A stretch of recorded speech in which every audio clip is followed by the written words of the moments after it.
My brothers and sisters, I ask Allah subhanahu wa ta'ala to bless you, to forgive you and myself. And I advise you and remind you and myself to fear Allah subhanahu wa ta'ala wherever you may be, in private and in public, with your family or with your friends, online or outside. As Rasulullah sallallahu alayhi wa sallam said to Mu'adh, the young boy at the time, fear Allah ya Mu'adh, wherever you are. And whenever you do a sin, do a good deed after it. The good deed will wipe away the sin you did before it. And live with people and interact with them and treat them with goodness and with good character. He summed up the quality and character and purpose of a Muslim enough to enter paradise and to be saved from the fire. My brothers and sisters, Allah reminds us in the Quran, O you who believe, fear Allah and be God conscious wherever you are, and let every person and soul look towards what they have prepared for tomorrow. Tomorrow is after death. And Allah called it tomorrow because it truly is very short and very quick and very soon. Tomorrow is very near. إِنَّهُمْ يَرَوْنَهُ بَعِيدًا وَنَرَاهُ قَرِيبًا. Allah says that they who went against the Prophet ﷺ when talking about the Day of Judgment, and they denied it, and they thought that this is the only life and there's nothing after it, Allah says they assume and see that it is very far away if it exists to them, but we see it very close. Judgment Day is close, brothers and sisters. Allah says also, كَأَنَّهُمْ يَوْمَ يَرَوْنَهَا لَمْ يَلْبَثُوا إِلَّا عَشِيَّةً أَوْ ضُحَاهَا. On the day when everyone will be resurrected, it'll be for the people as if they did not live on this earth except for an evening or its morning. Ask a person who is 40 years old, how quick did time pass? Ask a person who is in their 60s or 70s, how quickly did their years pass? And how many hopes and goals did they have? And how much of it were they able to reach? Everyone goes into their real home, the abode of the grave, while still have not fulfilled their hopes and their dreams. But for a believer, we know that we are only temporarily in this world like a wayfarer. كن في الدنيا كأنك غريب أو عابر سبيل. Be in this life as if you are a stranger or a wayfarer passing by. Do not confuse stranger with weird. A stranger is a person who looks at their environment and the location that they're at, but sees themselves following something which the majority are not. Sees themselves that they don't belong there forever, that they have another destination after there. This world is like that. And it is a mata'. Mata' is the Arabic word for when you use for luggage when you travel. You don't take everything with you in the luggage. Mata', temporary material that you use for your journey, just enough for the trip. Or as Ibn al-Qayyim rahmatullahi alayhi said, it is like a person in the desert passing by with his camel, and he arrives at the shade of a tree. He sits under the shade of the tree, enough to cool down and drink his water and rest, and then he moves on. The shade of the tree is this dunya that you and I are in. We are just wayfarers like that desert man passing by We sit in its shade for a bit, but we don't stay there. We move on to our destination. A believer lives their life with the hereafter in mind. And oh, what a bliss and a paradise that is. The paradise is in the heart, and insha'Allah, materialistically in the hereafter. However, brothers and sisters, this shows us the importance of time. Some of you I see very young are in your school holidays. Some of you have goals of going on trips. And Islam does not forbid you from enjoying life. Islam does not forbid you from being entertained in the things that you like. Doing your hobbies, your interests. In fact, Islam encourages families to be invested in each other's interests.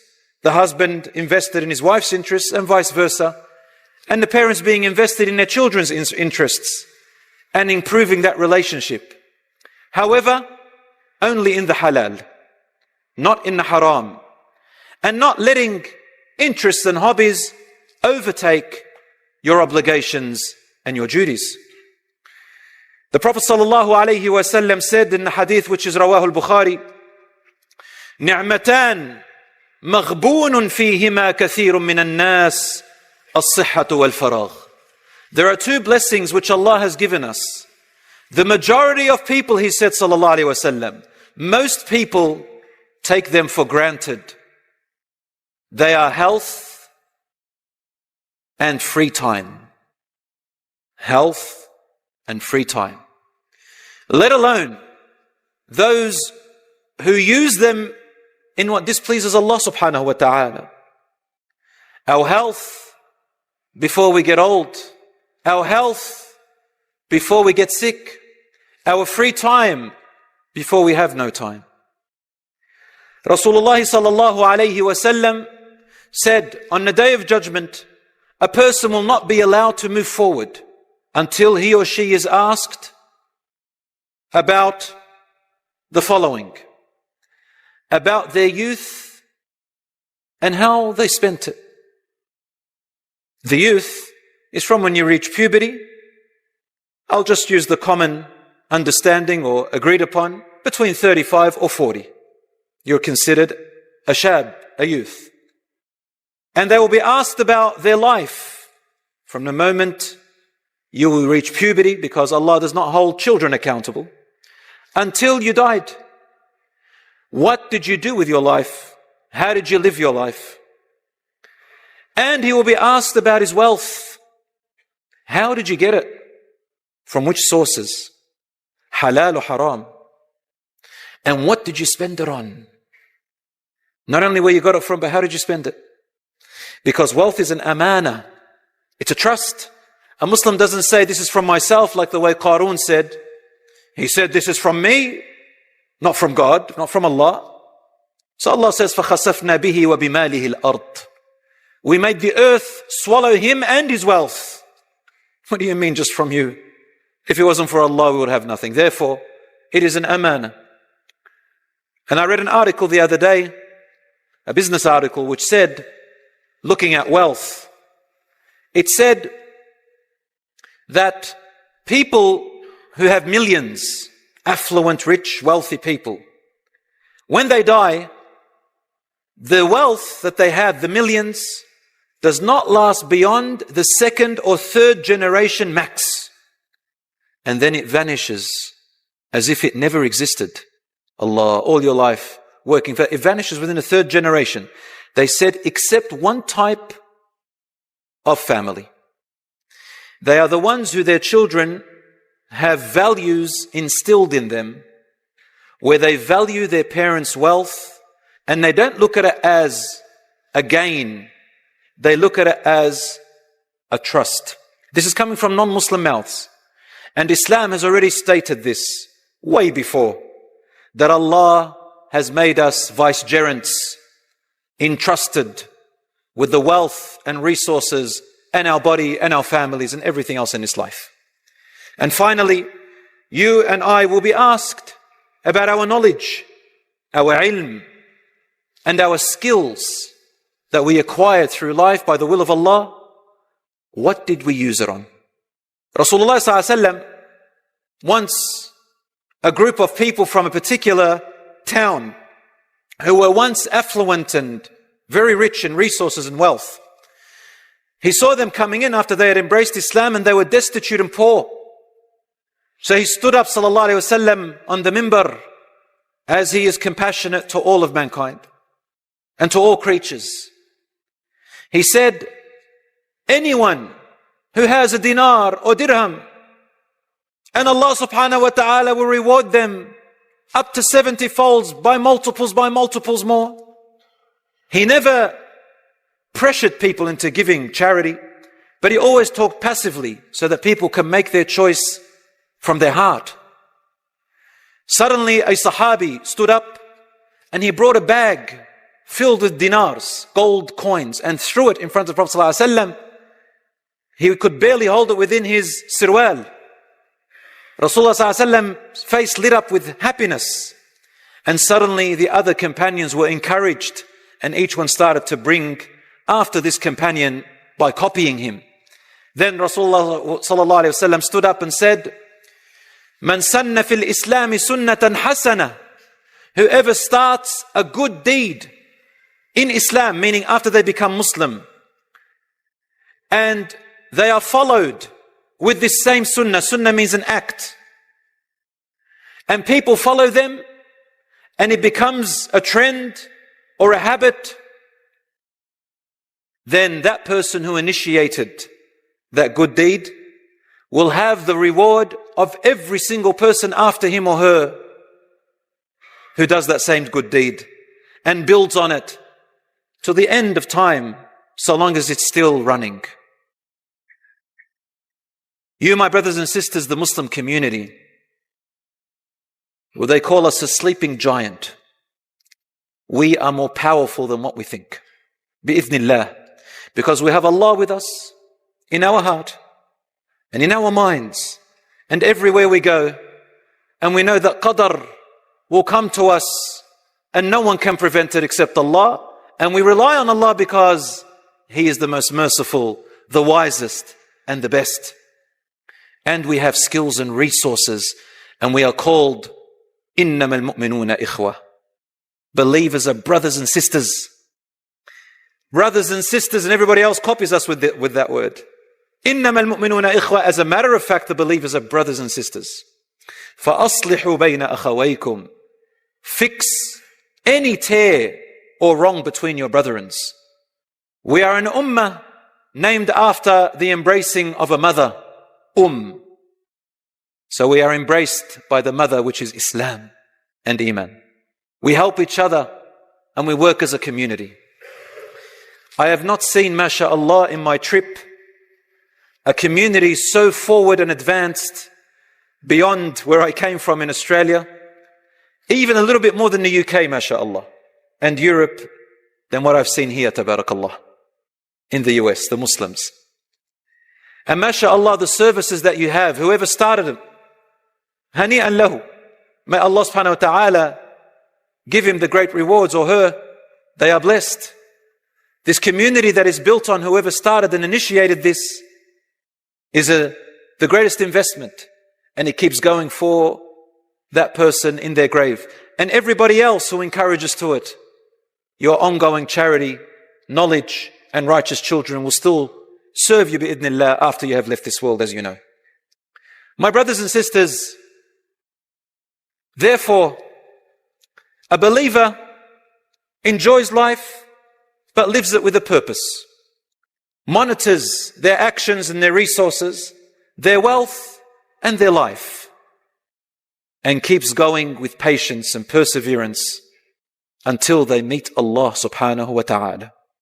And suddenly, your wealth, your health, your youth, your family, everything that you have that Allah gave you turns into a blessing not only in this world, but also in the hereafter. For Allah says, قُلْ مَنْ حَرَّمَ زِينَةَ اللَّهِ لِعِبَادِهِ وَالطَّيِّبَاتِ مِنَ الرِّزْقِ قُلْ هِيَ لِلَّذِينَ آمَنُوا فِي الْحَيَاةِ الدُّنْيَا خَالِصَةً يَوْمَ الْقِيَامَةِ. Say, Allah says, say and ask, who is it that forbid for the believers of Allah and the servants of Allah that they cannot entertain and enjoy the blessings of this life which Allah had opened for all of them to enjoy? Say it is for the believers completely, and nothing will be taken away from them in the hereafter from enjoying it. It is the following which Allah forbid: fahsha, indecent, dirty acts, and munkar, and things that are abhorred and haram, such as oppression, such as wronging and hurting others and taking their rights. Other than that, a Muslim lives their life in happiness like everyone else, but with purpose, and the hereafter is all yours, insha'Allah. So my brothers and sisters, utilize your time, utilize your hobbies and skills, utilize your free time, and may Allah subhanahu wa ta'ala bless you, forgive our sins and shortcomings, and may Allah subhanahu wa ta'ala give us all strength and youth. My dear beloved brothers and sisters, the parents, your children are your greatest asset and investment in your life and your hereafter. So look after them and care for them as an amana and a trust, not as a property or a belonging. And remember that your children look up to you when they are children, and that our children may not obey us all the time, but they never fail to imitate us. So ibadallah, servants of Allah, be good role models for them and monitor your words and actions all the time. May Allah bless you, and may Allah give you that strength and guidance. My brothers and sisters, the greatest asset is our children after we leave this world. Rasulullah sallallahu alayhi wa sallam counted 3 things that are ongoing, and they are a charity which we left behind, knowledge which we left behind that people still learn from that is beneficial, and the righteous child which makes dua for us. In fact, in a hadith which has been authenticated by some of the muhaddithin scholars, that a person will see their level rise in the hereafter, and they say, "Anna li hadha?" Where did I get this extra level from when my deeds were enough or had finished? And the angels say to them, بِدُعَاءِ وَلَا بِاسْتِغْفَارِ وَلَدِكَ الصَّالِحِ لَكَ, by the seeking of forgiveness of your righteous child which you left behind. Share with them their hobbies, their feelings, and your vulnerabilities. And make your home a home of nurturing, where your children can talk to you, especially about their growing needs when they become teenagers. Share with them this and let them know that you're not going to judge them, but you're going to help them. And don't turn your homes in only instructions and rules, although that is needed. Give it a time and space for happiness and for fun as well. And when the children see their mother and father on the same page, even if they conflict, they reconcile, then insha'Allah your children will grow up healthy in every way, insha'Allah. My brothers and sisters, may Allah subhanahu wa ta'ala protect you. May Allah subhanahu wa ta'ala bless you. May Allah subhanahu wa ta'ala bless you, my young brothers and sisters and my young children. May Allah make you leaders of the righteous. May Allah subhanahu wa ta'ala make you among those whom He chooses to be among His awliya, His most beloved and loyal. I ask Allah subhanahu wa ta'ala to forgive our sins, to reward us for our deeds and not make them go in vain. I ask Allah subhanahu wa ta'ala to protect our families and to protect us while we are living and while we are dead. I ask Allah to hide our faults and shortcomings and forgive us for what people don't know about us. I ask Allah to make us better than what they assume of us. I ask Allah subhanahu wa ta'ala to make the Quran the garden of our hearts and the guide of our life and the guide in the hereafter and the savior from the fire and the entrance card into Jannah. May Allah subhanahu wa ta'ala have mercy upon the martyrs of our brothers and sisters in Gaza, Palestine, and everywhere around the world. May Allah subhanahu wa ta'ala cure their sick and lift the oppression off them. May Allah subhanahu wa ta'ala relieve them of their atrocities. May Allah subhanahu wa ta'ala